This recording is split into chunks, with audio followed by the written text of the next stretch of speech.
તો નમસ્કાર મિત્રો, ફરીથી સ્વાગત કરું છું એક નવા વિડીયોમાં। આજે આપણે વાત કરવા જઈ રહ્યા છીએ હથોડો એટલે હેમર પેટર્ન, બરાબર।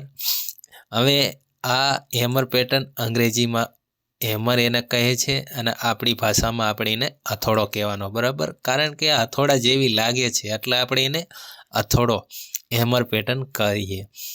તો બરાબર મિત્રો, આ છે આપણો હેમર પેટર્ન।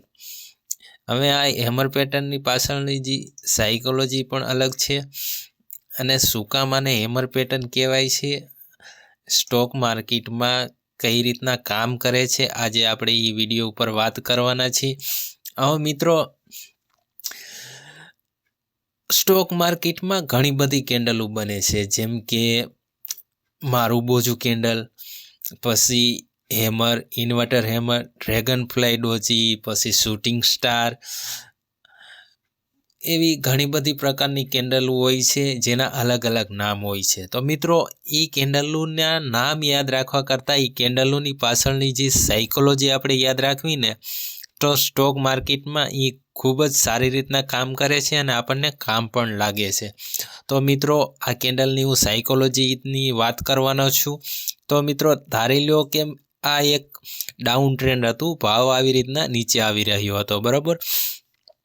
હવે મિત્રો, આ જગ્યાએ આપણો એક સપોર્ટ આવી ગયો। હવે અહીંયા એક કેન્ડલ ફોર્મ થઈ, બરાબર। આ કેન્ડલ ફોર્મ થઈ અને ત્યાંથી એકદમ સેલર આવી તો હતા, પણ સપોર્ટ આગળ આવીને અહીંથી આપણા બાયર્સ એકદમ આવી થઈ ગયા, બરાબર। આ બાયર્સ આવી થઈ ગયા અને અહીંયા આપણી કેન્ડલ ક્લોઝ થઈ ગઈ। તો ક્લોઝ થઈ ગઈ તો એ કેન્ડલમાં આ રીતની એક પેટર્ન બની। તો આ રીતની પેટર્ન બની, તો આને આપણે હેમર પેટર્ન કહીએ છીએ, બરાબર મિત્રો। હવે સમજાઈ ગયું કે આ હેમર પેટર્ન સપોર્ટ ઉપર ખૂબ સારી રીતના કામ કરે છે, બરાબર। હવે મિત્રો, આ એની વીક બની છે। આ વીક બની, આ વીકમાં અહીંયા તો આપણા બાયર્સ એક્ટિવ થઈ ગયા। તો એક્ટિવ આ જગ્યાએ બાયર્સ થઈ ગયા, તો એનો મતલબ શું કે કદાચ અહીંથી ટ્રેન્ડ ઉપર જઈ શકે છે। તો મિત્રો, આ કેન્ડલ બને ત્યાંથી આપણે ડાયરેક્ટ ટ્રેડ નથી લેવાનું। આ કેન્ડલ ક્લોઝ થઈ જાય ને એની પછીની જે કેન્ડલ બને છે એનો હાઈ બ્રેક કરે તો આપણે ટ્રેડ લેવાનું છે। જો ત્યાંથી હાઈ બ્રેક કરે તો અહીંયા આપણી એન્ટ્રી થઈ જાય। હાલો મિત્રો, તો એન્ટ્રી તો થઈ ગયા, તો ત્યાં આપણે સ્ટોપ લોસ ક્યાં રાખવી? તો સ્ટોપ લોસ જે આ હેમર પેટર્નનો લો રહ્યો ને ત્યાં આપણો સ્ટોપ લોસ આવી જશે, બરાબર। અને આ હાઈ બ્રેક કરે ત્યાંથી એકદમ અપ ટ્રેન્ડ ચાલુ થઈ જાય। તો મિત્રો, આ રીતના હેમર પેટર્ન કામ કરે છે। તો મિત્રો, આ તમને હેમર પેટર્ન સમજાઈ ગઈ છે કે કઈ રીતના કામ કરે છે। અને હા, આપણે એકદમ ચાર્ટમાં પણ પ્રેક્ટિકલી જોઈ લેવી કે કઈ રીતના હેમર પેટર્ન કામ કરે છે।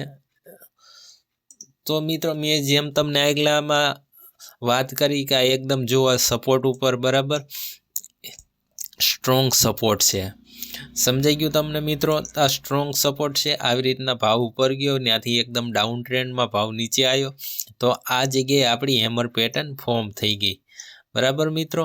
હવે આ જગ્યાએ હેમર પેટર્ન ફોર્મ થઈ ગઈ, તો એનો જે હાઈ બ્રેક કરે ને ત્યાં આપણે ટ્રેડમાં એન્ટ્રી કરી લેવાની છે। તો અહીંયા આપણી એન્ટ્રી થઈ જશે, આ આપણો લોનો સ્ટોપ લોસ લાગી જશે અને ત્યાંથી જો મિત્રો એકદમ અપ ટ્રેન્ડ જોવા મળ્યું। તો મિત્રો, આપણે અપ ટ્રેન્ડ જોવા મળ્યું, તો એનો મતલબ એ કે જે આ હેમર પેટર્ન રહીને એક રિવર્સલનો સંકેત આપે છે મિત્રો। તો મિત્રો, આ તમને હેમર પેટર્ન સમજાઈ ગઈ છે કે કઈ રીતના કામ કરે છે।